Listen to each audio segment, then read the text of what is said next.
Today I'm here with Illan Samuel, the founder of Samuel Property. Tell us a bit about yourself and the company. Yeah, thanks, Mike. I really appreciate it. Great to be here today. So Samuel Property, we've been going almost 20 years. We've done about 15 projects in that time.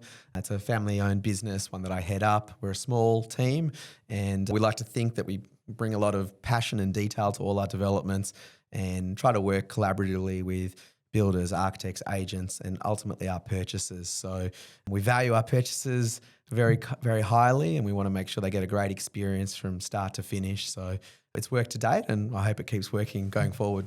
And I mean, 15 projects, one a year for a private developer is quite a lot. Tell me, what have you learned from the first project to the 15th? Yeah, well, a lot. I think experience is key, and I think that's often underestimated in the market. So working with someone that has that experience, because mistakes are really expensive in development. So we aim to not make mistakes and work with people ongoing. So it's been a gradual process to grow from smaller projects earlier days to now ones that are significantly larger. And that means we have the capability to do those and the right people around us. So I look back to the things we were doing, 15 plus years ago to now, and it's quite different, but at the same time, much the same. Every development is a series of problem solving from start to finish to get to the right outcome. Buyers often underestimate the value of that experience. And I think particularly when developers like yourself you have your name on the building kind of thing, and there's kind of one throat to choke, so to speak. Yeah, there's a lot of value in that, I think, and the easier that we can make it for consumers to research and background check effectively the developers, I think it's better. Yeah, I think,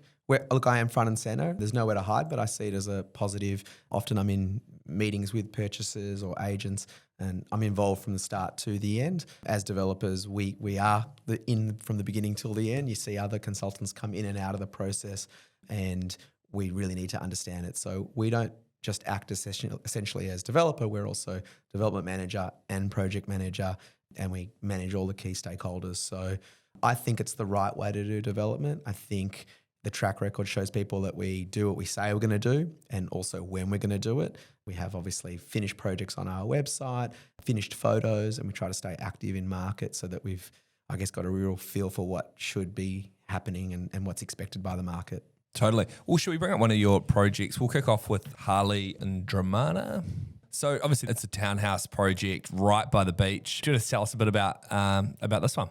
Yeah, look, this is an amazing project, and I know probably everyone says that about every development they do, but it's really, truly, you can see from the image there, one that won't be repeated again. To find almost 5 acres of beachfront land, to be able to develop with 5,000 square metres of open space, to really create a new community and a different type of living alongside the beach, but still only 1 hour from the Melbourne CBD. We're super excited. We've got views that can never be built out. We've got amenities that we think people are really going to use, whether it's a communal garden, communal barbecue space, pocket parks, playground for grandkids or children to play with, bike stations, electric chargers, you keep going on. And to me, it's really, you can see the smile on my face. I'm excited by it. It hasn't been an easy process, whether it's through planning or some of the other challenges, but we're really excited, and we're really close to getting started on site, and we're really excited by the people who have made the decision to make Hali their next home. Yeah, and who are you finding are the buyers for the project so far? And by the way, is that not a crazy large site to get right on the beach? I mean, how did you even get that? Look, it was put together by a single vendor. It was about 9 different sites over a 16-year period, and then we negotiated with that vendor. Very complicated in that it included contamination. So part of the site was a former petrol station. It included a cultural heritage management plan with Aboriginal council that was in administration. It included working through a holiday park that had a lot of long-term tenants with a lot of community unrest. Essentially I'd cancelled Christmas and people had to move their caravans. So a lot of difficult scenarios to workshop and work through. But what we did was we really engaged with the community. So rather than hiding, we said, look, you may not like us, but we think we're the right people for the job. And I literally continually went down to the peninsula and fronted up and actually just spoke to people and spoke to the community, the local paper, to be able to get this result, which thankfully it was a 9-0 councillor vote. And I think a lot of the people that were necessarily against us are now our purchasers. So that's been a good result. And look, probably not a process I would take on again, if I'm being honest, but one that I'm proud that we've gotten to this point. And as I said, we're now looking at we're going to start construction soon, and we're on the back end to answer your question, who are our buyers? It really is a lot of owner occupiers.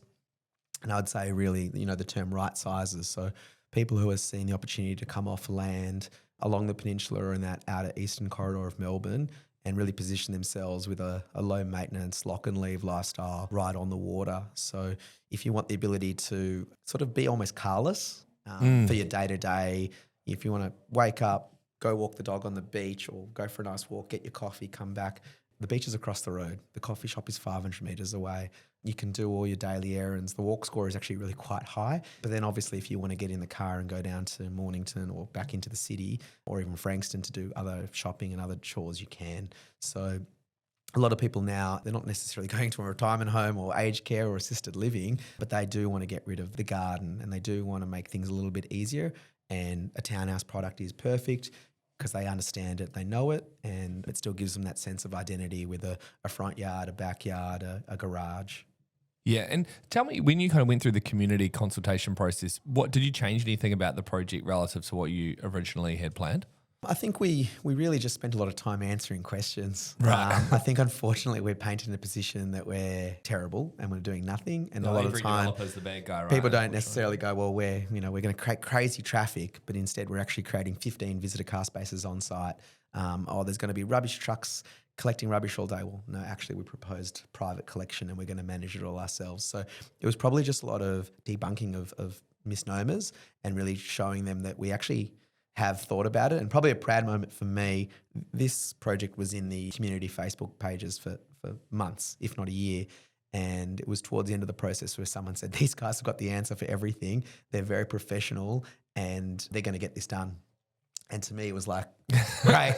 Like they actually finally do believe that we're not like fly-by-nights. This is not our first rodeo. We have thought things through because people don't understand. I think as a developer, we're taking the highest level of risk. And I don't make my money on the first townhouse I sell. It's the last ones that when we get, whether it's our profit or our equity. And I'm very honest about the fact that it's a business that needs to make money, but not exorbitantly, like a correct margin that any other business would want to make. So I don't begrudge the cafe that makes, $1 a coffee, whether that might be 20% margin. Similar, I think we need to be honest about the conversation that we're trying to do something that's good without being excessive. And we understand what we're doing, which is why we can do it ongoing. So it was a good process, but as I said, it's hard to please everybody. And in terms of, like, we spoke about at the start, just having so much experience, 15 projects in 15 years, do you feel like that helped with the community stuff or did they not care? I think my mindset has certainly changed a lot over the years. So early days, we'd put up an advertising sign and we'd just sort of like hope for the best. And then if people objected, we'd sort of just go through the process. And it was very combative, where I think now you have to assume that, people will object, but do they have to? And how can you explain? So we set up a community frequently asked questions page. We held community consultations. We letterbox dropped the local surroundings, and we actively created a digital footprint of what would be to come, so that people sort of understood that we were really invested. And we really worked closely with council and all the authorities to show that we were committed to actually doing the development. So it's not what I did 15 years ago. I think what it will be going forward is the baseline or the expectation that developers do need to work with people and understand that they will be your best advocates or your future buyers. So if you treat them poorly and you don't listen to them, and it's a bit of a straddling of a line, right? Like you take it too far, someone says, I think you should do single level housing. Well, it's not feasible, say. So how much do you listen to them? So, does the tail wag the dog? But ultimately there's got to be some sort of relationship ongoing. And I think you can finesse it to get to the right point that works for everybody. Yeah, and you also mentioned before about the contaminate, like there was this part of the site which was a former petrol station. Yeah. Do you just want to talk through, like, what do you do about that? Well, I mean, and you go through the EPA, so you have an auditor, you go through the process of digging up tanks and turning soil and remediating and doing groundwater testing. So again, I think a lot of the time developers were just seen as like some, come into town, money bags and buy a site and go do things. But there's just so many different steps and actually like, high level knowledge of how to do things and who the right people are to engage with and how to get the right outcome. So we do that because that's what we do every day, and we know how to do the process. Someone who doesn't know that wouldn't take on a site like this. We need to make sure that land is going to be suitable for residential use and there's going to be no issues. And if we didn't come and do this, that site would still be sitting there contaminated. So Right. I kind of sometimes say if nothing happens, then nothing will happen. I know it sounds so silly to say, Yeah. but the fact that we're willing to come and do something, that means something will happen, because that contamination cleanup, that might be $2 million. Like, that's an investment to then regenerate this land and get it, into a future use, which is residential, which is in this instance the highest and best use. We have a housing crisis. There's not much suitable new stock on the peninsula. It's very hard to get a permit or suitable size land. Certainly not doing an apartment tower down that way. So this is a real opportunity to take what was 100 cabins or caravan park sites and create 73 new dwellings for families that can have them as a principal place of residence. Amazing. And so what kind of testing at the end of the process, because I guess that would freak me out if I heard it, there was like, a contaminated site or whatever. Do you just want to talk about the kind of thoroughness of the process that kind of happens at the end of that? We're off the EPA list. We've got a clean bill of health. Right. So we're no longer contaminated. So that's the biggest really tick you can get, and there's no ongoing conditions. So sometimes when you clean up a site, you then have to keep what they call monitoring wells to see if contamination comes back in, and then you test them, and if it does, then there's more tests. We don't have any of those conditions. The job has been cleaned up to a level that it's ready, suitable. So the biggest thing that we'll do, because the land dug up, there's fill, we'll ensure that the method of foundations is really strong enough to hold the future use on the site. So rather than doing maybe footing piles, we'll do screw piles, which is all tested through all the different engineers. But yeah, it's a really great outcome. Like I said, some sites you're sort of stuck with that ongoing, but with this one, it's good to go. And also not just the land that was contaminated, but we also tested the adjoining or adjacent land to make sure that there's no spill off or anything. So very clean bill of health, very good to know. Good to hear. And so talk to us a bit about who the builder is and how did that kind of process and how did that process work? Well, interestingly, I mean, we've got lots of projects, so we're always in market doing different things. Down at Hali, we ran a tender process, and it was great to see from a market there was a bit more competitive tension, and we had builders coming out of COVID really chasing work. So I think it's a type of development that appeals to people to build. It's fairly straightforward. It's a lot of land, so you've got a bit of space to get your hands dirty. So we have picked a builder. It hasn't been announced to market just yet, but we hope to essentially get our civils moving, and then the builder will be announced. So we're looking at a third quarter commencement, so really soon.